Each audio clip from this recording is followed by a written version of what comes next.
All right, everybody. So we're back here in the garage, and we're gonna start doing the next steps of the fabricating of the log lift here. So I did some measurements, and I did a little bit of thinking. A couple things I had to do was I switched the position of these pieces of this flat stock bar here. And originally I had it to the inside of the brackets, but actually I switched it to the outside.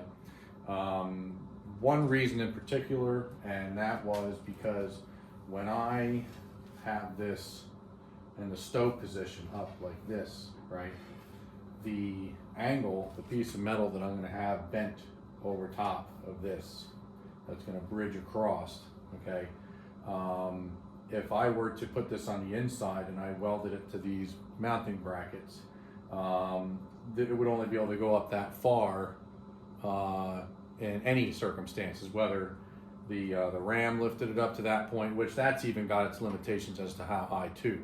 So there's going to be a little bit of engineering down there to make sure that that comes up as far as I would need it to while it's pinned to the ram.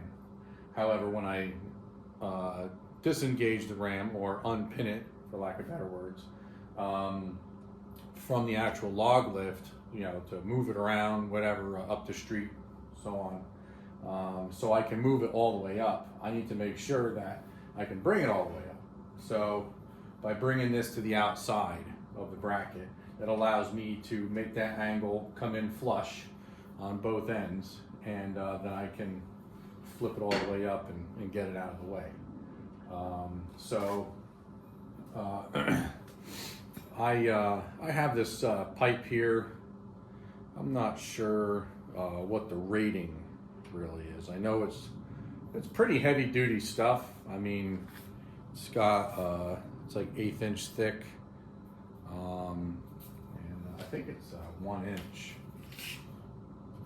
Yeah, it's 1 inch OD, and that's what I'm gonna use for in between. Okay, then now that's gonna be my main bracing, you know, to give this thing, you know, structure for the most part. But then when it comes to where I'm gonna mount the actual the bracket for the log lift to pin to, I'm going to use this 1 inch solid bar, and I'm going to have this somewhere around in there with another mounting bracket for the pin on the ram that's going to actually stick off of here to give myself a little extra oomph. Hopefully anything that I put on there as far as weight, the power of the ram doesn't want to peel that bracket off. There is a chance I might take 2 of these pieces, because this is exactly 36 inches. I might cut this to size, 2 of them, to put in side by side, you know, tandem. So if there's 2 halves, you put another one here. So that way I can kind of run stitch welds in between the 2 to make them one. And then I can also take the 1 inch square stock that I have and weld it onto both of them and make that a more strong, how can I say, a larger surface, so that the torque that's going to be applied from that ram isn't going to overcome it so easily, is the hope. None of this is an exact science on my part. I don't have any special calculations or any help as to whether that's going to work or not. I imagine, you know, somebody using you know, 2 inch square tubing with, you know, an 1/8 inch wall, or maybe slightly heavier 3/16 would probably be a better fit for that, or would be more suitable, but that's just not what I have. So we'll have to see how this goes. You might remember earlier in the video, I had taken these grade 8 nuts, grinded them down to fit them in these 1 inch holes that have already been put here. I believe I'm gonna be doing the same thing to this. I'll put 2 more in here. I will use more of these bolts and nuts to do the same type of situation for the foot of the ramp of the lift, so that yeah. So I think it's gonna work out real good. I'm gonna stop yammering. I just want to let you guys in on a little bit of what I was doing, and we're gonna get to cutting these pieces to size and prepping them for installation. Maybe even do some marking on here. I don't know that I'm actually gonna be able to get anything put on today. Maybe tack welded. We'll have to see how quickly the sun goes down and my evening plans deteriorate. So yeah, let's get to it.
All right, everybody. So I'm in here kind of going over multiple different layouts as far as the geometry of the cylinder and the pin locations to make this log lift get the most range, right? So you want it to lift up enough to where, you know, it doesn't necessarily have to have an aggressive lean so that the logs roll to you, but, you know, in your favor.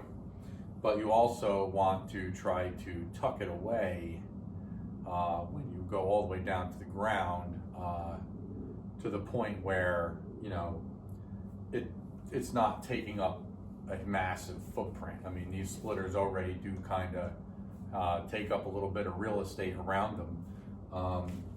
But when this tray here at the bottom, that's gonna flip, all right, when that's sticking out, if the geometry is not right, this is gonna have a less aggressive pitch to it. It's gonna be out here more, and so is that tray. And naturally, because everything moves in an arc, it's gonna make it harder for that tray to actually make flat contact with the ground. That way you're not necessarily having to roll the log up onto the log lift. That's what I'm trying to do here. So I've gone through a couple different weldment locations for the pins. Right now, I think I'm going in the right direction. So at first when I had it welded up, all this stuff is just tack. This is all temporary, just for testing purposes. So the way I had this welded up at first, it actually lifted it up just right. It got it to the perfect angle for loading the log round into the splitting chamber. However, when I brought it all the way down, it didn't go all the way down. So was not happy with that result. So I switched it up to where it is now, and now I get it down almost to where I want it to be. And really, I mean, I could leave well enough alone. It's doable. It's completely acceptable, except for when you go to, you know, take the pins off of this thing and flip this up in the stow position for transport or whatever. It just kind of leaves the cylinder in a dangling fashion that it just doesn't sit well with me. Okay, so now I'm trying to figure out a way to change the pin location. So right now, the pin location on the beam of the splitter is located underneath the bottom plate. Okay. And the past two positions have been underneath the bottom plate. One was flush, one is, now this one's set back. Thought maybe I could kind of change that and make it better, which it did, but just not better enough, right? So I have to cut this off, just the tacks on here, and I'm gonna flip this to the top side of the bottom plate. And I'm gonna see what that does. I think that's gonna change the geometry a lot. And I'm hoping it's going to be in my favor. What I'm thinking is it's probably going to be more in my favor, but we'll see. I'm going to get this cutoff wheel wound up. I'm going to get that thing off of there, and I'm going to flip it to the top side. I'm not 100% sure if I'm going to bother tacking it right now, but we'll have to see. As I start to throw sparks, I tend to get a little excited.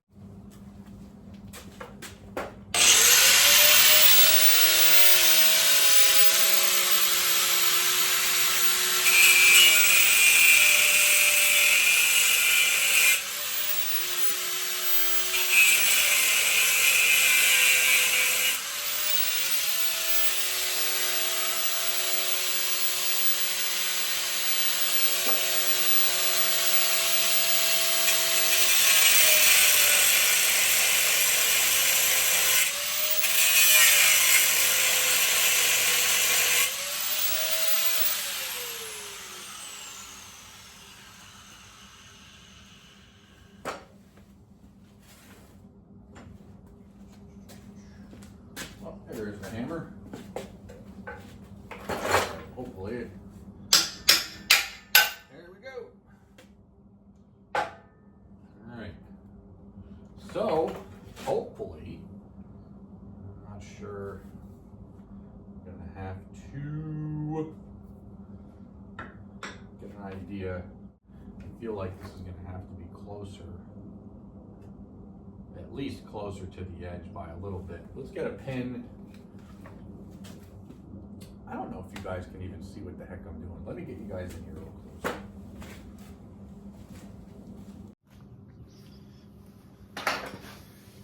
All right, so where'd that pin go? There it is. All right.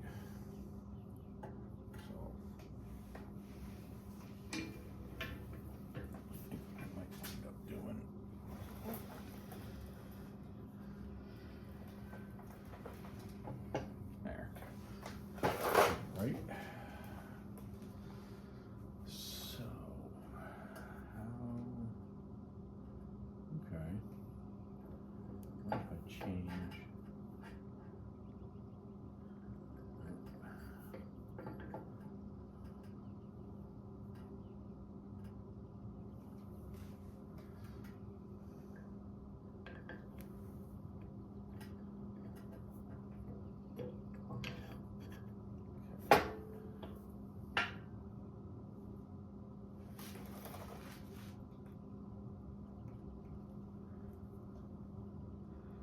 that's that's definitely much better as far as getting it closer toward the floor, I think. Maybe. Yeah, I mean, it's at least an inch better. Okay, now the real story is, what's it gonna look like when this thing straightens out? Okay, well, heck with it. I'm gonna get the welder fired up and I'm gonna tack that sucker so we can see what's gonna happen.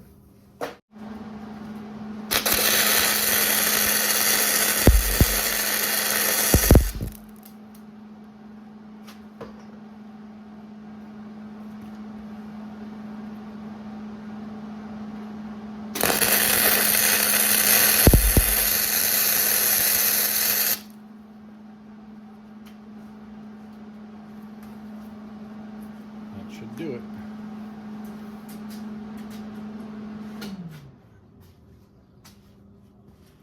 All right. So let's see how far this thing comes up. Hopefully it'll come up as much as I need it to. Hopefully.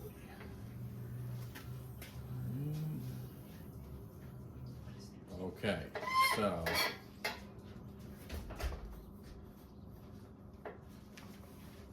it does, which is good.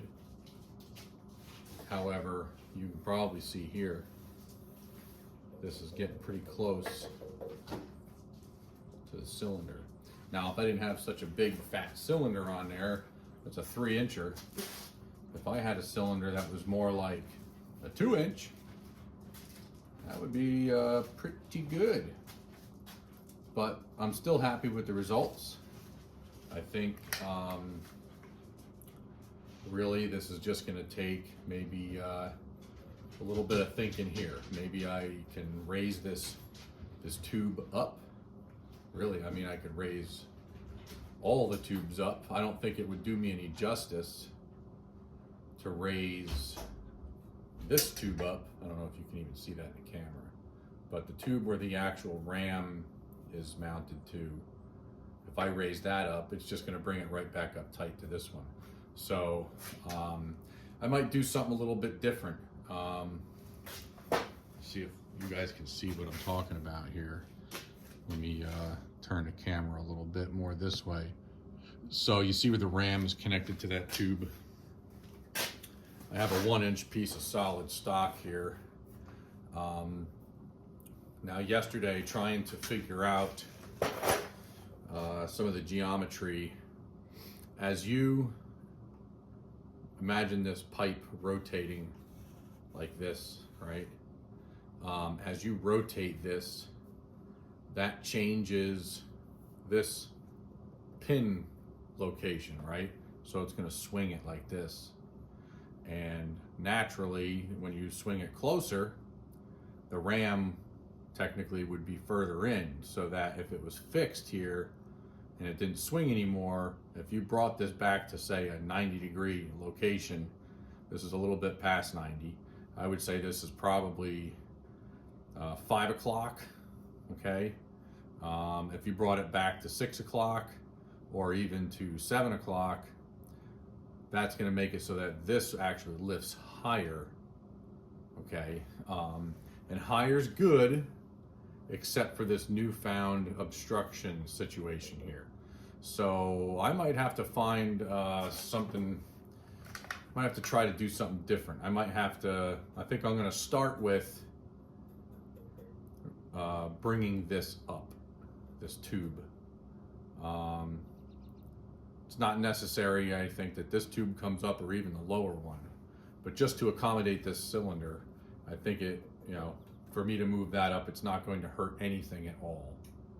So yeah, that's pretty cool. I'm very happy with my new discovery here, because that makes a tremendous difference.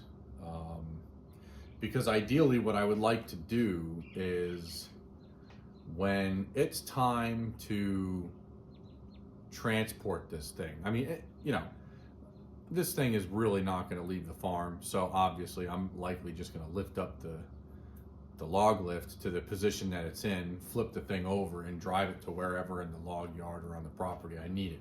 But if I did choose to bring this piece of equipment down the road to a local house or a farm to help somebody out or something like that, I can,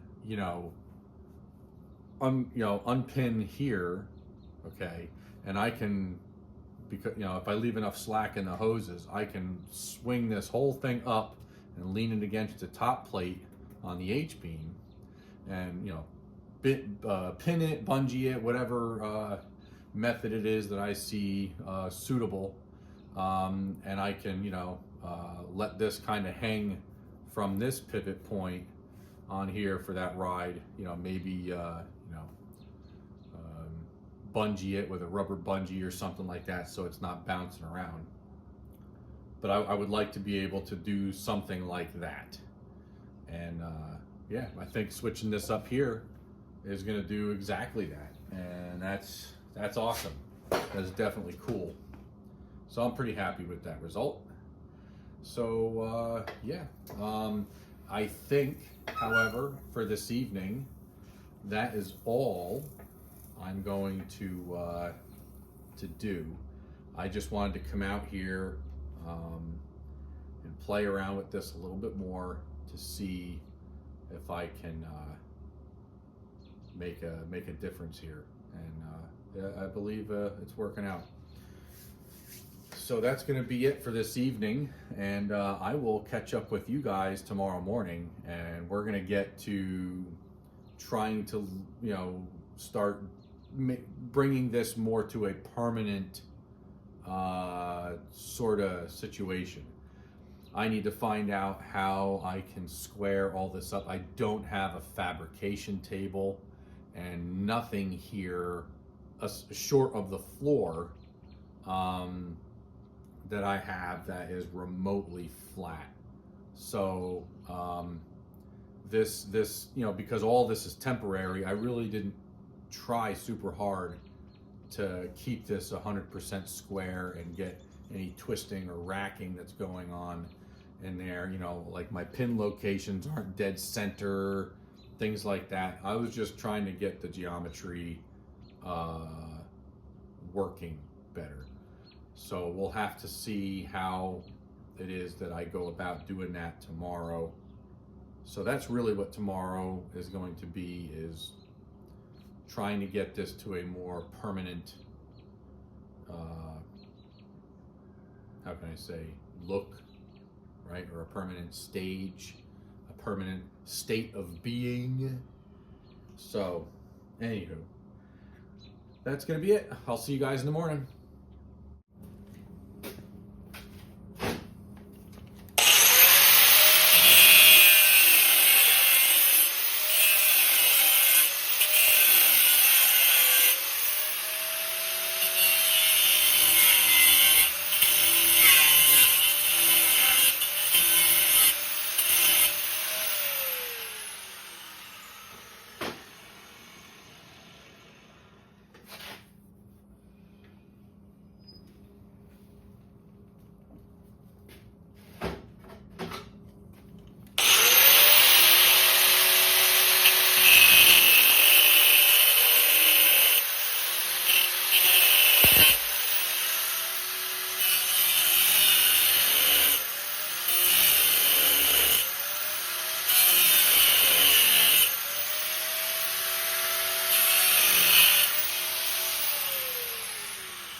Okay, so obviously I just cut this support here out from this area because it was interfering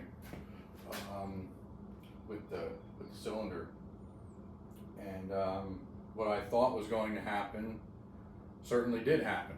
It's actually very good results. So the other thing that I noticed, and I don't know if this presents a problem, I will find out. I imagine it shouldn't, because this, so I'll show you, I'll bring you in a little bit closer. I'm going to show you from where you are now, the range of motion that I have discovered.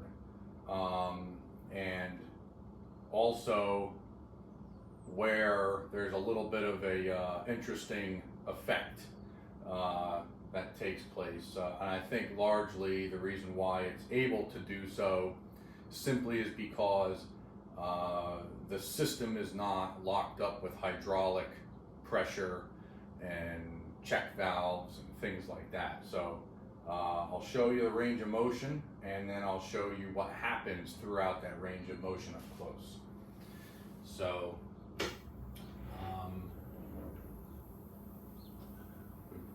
we were able to come up to, I think, about somewhere around here last night. Okay. Now we are able to, let me, we're going to put my marker. There it is. Yeah. Go. Put that there.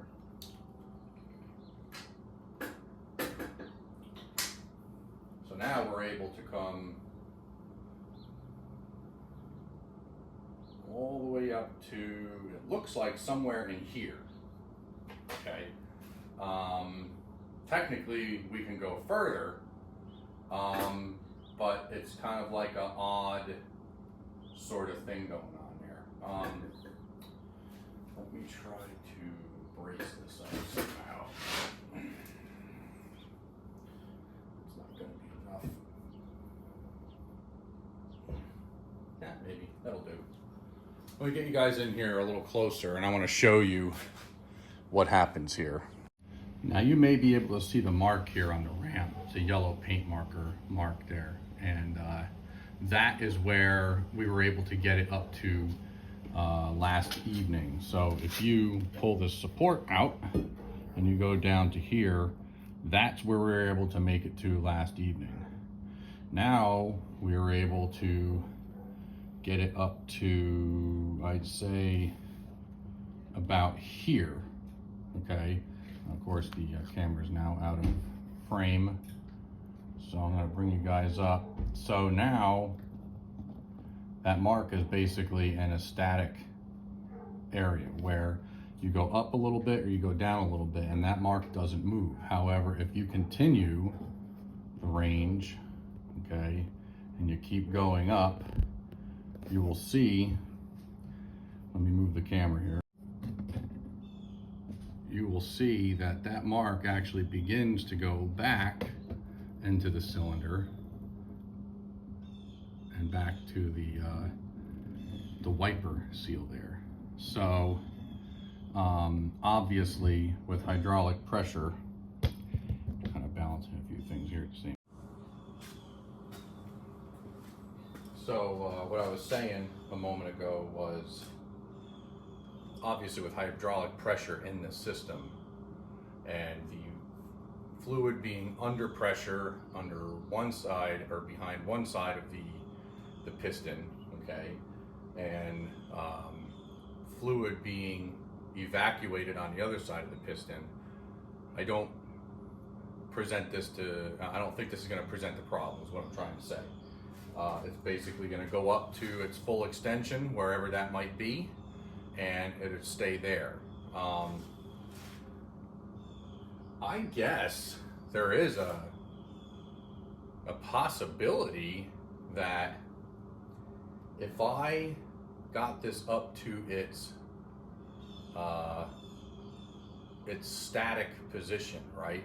Where there's going to be a point where the pressure is going to be below the pin and up to zero, basically, I guess you could call it.